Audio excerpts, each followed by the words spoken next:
हाय, मेरा नाम है रिया। आज की इस वीडियो में मैं आपको अपनी जिंदगी का एक ऐसा काला सच बताने वाली हूँ जो कि मेरी पूरी जिंदगी मेरे माता पिता ने हर किसी से छुपा कर रखा। मेरे इस सच के बारे में आज से पहले मेरे माता पिता के अलावा शायद कोई भी नहीं जानता था। मुझे भी लगता था कि मैं एक आम लड़की हूँ, लेकिन कभी कभी मुझे लगता था कि मेरे हाव भाव दो तरह के हैं। कभी तो मैं बिल्कुल चुप और शांत रहकर अपने काम में ध्यान रखती थी और साथ ही मुझे पार्क में बैठकर पक्षियों की आवाजें सुनना बहुत पसंद था। लेकिन कभी कभी जब मैं सुबह उठती तब मुझे बहुत गुस्सा आता और बेहद नेगेटिव एनर्जी फील होती थी। ऐसा लगता था जैसे मैं कहीं दूर भागना चाहती हूँ और मैं कुछ अजीब सी हरकतें करने लगती थी। एक बार की बात है, जब मैं 10 साल की थी तब मैंने पटाखों से खेलते खेलते अपना पूरा घर जला दिया। मेरे माता पिता को मेरी इन सभी हरकतों की आदत हो चुकी थी और उन्होंने मेरी इस हरकत के लिए मुझे कुछ नहीं बोला। कभी कभी तो हम मेरी इन हरकतों पर मजाक भी किया करते थे। जब मैं सुबह उठती तब मेरे माता पिता मजाक में मुझसे पूछते कि आज तुम कौन हो, तुम हमारी बेटी हो भी या नहीं। लेकिन जब मैं 14 साल की हुई तब मुझे समझ आने लगा कि मेरे माता पिता का कोई गहरा राज है जो मैं नहीं जानती। इन सब की शुरुआत एक रात को हुई जब आधी रात को मेरी नींद खुली और मैं पानी पीने गई। जैसे ही मैं अपने माता पिता के कमरे के पास पहुंची तब मैंने अपने माता पिता को कुछ बातें करते सुना। मुझे नहीं पता था कि क्यों मैंने उनकी बातें सुनने का फैसला किया। मैंने अपनी माँ को पापा से ये पूछते हुए सुना कि क्या तुम भी सिया के बारे में अभी भी सोचते हो। ये पहली बार था जब मैंने मेरे माता पिता के मुंह से ये नाम सुना था, लेकिन मुझे लगा कि शायद ये इंसान मेरे माता पिता के लिए काफी इम्पोर्टेंट रहा होगा। तब मेरे पिता ने कहा कि मुझे पता है कि अब तुम खुद को दोष देने लगोगी, जो कि तुम्हें नहीं करना चाहिए। ये सुनकर मेरी माँ रोने लगी। तब पापा ने कहा कल सुबह हम उसकी कब्र के पास चलेंगे। मैंने अपने पिता को दरवाजे की तरफ आते सुना। तब मैं घबराकर वापस भागकर अपने रूम में चली गई। उसके बाद कई रातों तक मुझे नींद नहीं आई। मैं सोचती रही कि जो सिया थी क्या उसकी मौत मेरी माँ की गलती की वजह से हुई थी। लेकिन सबसे अजीब बात ये थी कि काफी दिन जब मैं नहीं सोई तब मैंने एक अजीब सा सपना देखा। काफी दिन बाद जब मैं सोई तब मैंने एक अजीब सा सपना देखा। मैंने देखा कि जब मैं 5 साल की थी तब मैंने माचिस की डब्बी के साथ खेलते हुए अपने घर में आग लगा दी थी। तब मैंने मेरे माता पिता की चीखें सुनी और वो दोनों किसी और लड़की का नाम चिल्लाकर बोल रहे थे। अचानक से मेरी नींद खुली। मैं पसीने से पूरी तरह भीग चुकी थी। और क्या सच में ये सिर्फ एक सपना था? मैं जानती थी कि मैं अपने गुस्से पर कंट्रोल नहीं कर सकती, लेकिन क्या सच में मैं कुछ इतना भयानक भी कर सकती हूँ जो मुझे याद भी नहीं है? मेरा ये सपना मुझे सुबह तक परेशान करता रहा। जब मेरे माता पिता सुपरमार्केट जाने के लिए बोलकर घर से गए तब मैं जानती थी कि वो सुपरमार्केट नहीं जाने वाले, वो उस सिया की कब्र पर जाने वाले हैं। माता पिता के जाने के बाद मैंने इस गहरे राज के बारे में जानने का फैसला किया। मैं अपने घर की बेसमेंट में गई जहां उन्होंने मेरे बचपन से जुड़ी और बाकी सभी यादगार चीजें संभाल कर रखी थी। मैं नहीं जानती थी कि मैं बेसमेंट में क्या ढूंढने गई हूँ, लेकिन मुझे उस सिया के बारे में कुछ तो सुराग चाहिए था। मैंने सारे सामान की छानबीन करी, लेकिन मुझे वहाँ कुछ भी नहीं मिला। मुझे उस सामान में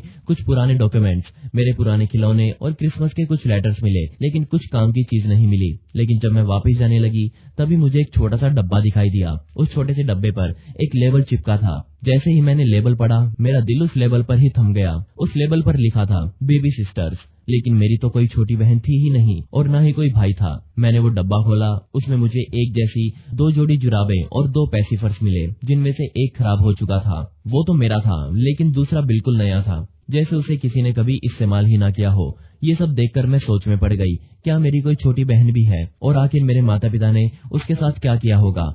मैं हैरान होकर बेसमेंट से वापस बाहर आ गई। उसके कुछ हफ्ते बाद तक मैंने अपने माता पिता की काफी बातें सुनी। मैं उनसे सीधा सीधा नहीं पूछना चाहती थी। मैं काफी डर गई थी। मुझे नहीं पता था कि आखिर इस राज के पीछे की सच्चाई क्या है। लेकिन एक शाम को मैं और ज्यादा चुप नहीं रह पाई। उस शाम मेरी माँ अजीब से सॉन्ग सुनते हुए खाना बना रही थी। ऐसा लग रहा था कि जैसे मेरी माँ सोच तो कुछ और ही रही है और काम कुछ और कर रही है। वो गहरी सोच में थी और बेहद गुस्से में प्याज काट रही थी। मेरे पिता उनके पास गए और बहुत धीरे से चाकू लिया और बोले कि तुम जानती हो ना कि तुम्हें ये बड़ा चाकू नहीं चलाना आता, तो तुम्हें इसका यूज भी नहीं करना चाहिए।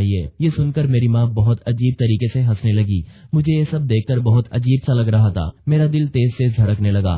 उस समय मुझे लग रहा था कि क्या मैं साइको लोगों के साथ रहती हूँ, जो लोग अपनी बेटियों से छुटकारा पाना चाहते हो। मैं हिम्मत करके उठकर उनके पास गई। मैंने चिल्लाकर उनसे पूछा कि आखिर ये सिया कौन है और उसके साथ क्या हुआ है और आप लोग आखिर ऐसा कैसे कर सकते हैं? मेरे माता पिता ये सुनकर चौंक उठे। मेरी माँ के हाथ कांपने लगे। वो धीरे से नीचे गिर गई। मेरे पिता ने एक कदम मेरी तरफ बढ़ाया। मैं वहाँ से पीछे हट गई। मुझे नहीं पता था कि अब वो क्या करने वाले हैं और आखिर वो कर भी क्या सकते थे। उस रात उन्होंने मुझे सालों पुरानी एक बात बताई और वो रात मेरे लिए सच में मेरी जिंदगी बदल देने वाली थी। मेरे पिता ने मुझे बोला कि ये सब हमने नहीं किया, कि ये सब हमने नहीं तुमने किया है। ये सुनकर मेरे पैरों तले जमीन खिसक गई। मैं लगभग गिरने ही वाली थी। मेरे माँ ने मुझे चेयर पर बिठाया और गले लगाकर मुझे पूरी कहानी सुनाई। तब मुझे पता चला कि मेरी बहन को मैंने ही मारा था। मेरी माँ ने मुझे बताया कि तुम बचपन में बहन को खा गई थी। ये सब सुनकर मुझे खुद पर गुस्सा आ रहा था। मैंने कभी नहीं सोचा था कि मैं अपनी जिंदगी में कुछ ऐसा भी कर सकती हूँ, लेकिन अभी तक उन्होंने मुझे पूरा सच नहीं बताया था। एंड में उन्होंने मुझे बताया कि जब तुम मेरे पेट में थी तब तुमने सिया को मेरे पेट में ही निगल लिया था। ये सब सुनकर मैं और भी ज्यादा हैरान हो गई। मैंने अभी तक इसके बारे में सोचा नहीं था और मैं खुद को संभाल भी नहीं पा रही थी। तब मेरे पिता ने मुझे संभाला और उन्होंने मुझे बोला कि जुड़वा बच्चों के साथ अक्सर ऐसा होता रहता है, इसमें खुद को दोष देने की कोई बात नहीं है। मेरे माता पिता जुड़वा बच्चे होने की खुशी में बहुत पागल हो चुके थे। उन्होंने हम दोनों के लिए अलग अलग सामान भी खरीद लिया था, लेकिन हम दोनों में से एक को खो देने के बाद उन्हें बहुत ज्यादा दुख हुआ। और इसमें मेरी माँ की भी कोई गलती नहीं थी, लेकिन हमेशा से उन्हें लगता था कि ये सब उनकी ही गलती से हुआ है। उस रात हम सब एक साथ बेसमेंट में गए। उन्होंने मुझे वो सभी खिलौने दिखाए जो खिलौने हम दोनों के लिए खरीदे गए थे। अगले दिन हम सब साथ में सिया की कब्र के पास गए और वहीं जाकर मुझे पता चला कि ये कब्र खाली है और इस कब्र में कुछ भी नहीं है। ये सिर्फ एक कब्र का पत्थर था जिससे कि वो अपनी बेटी को याद कर सकते थे।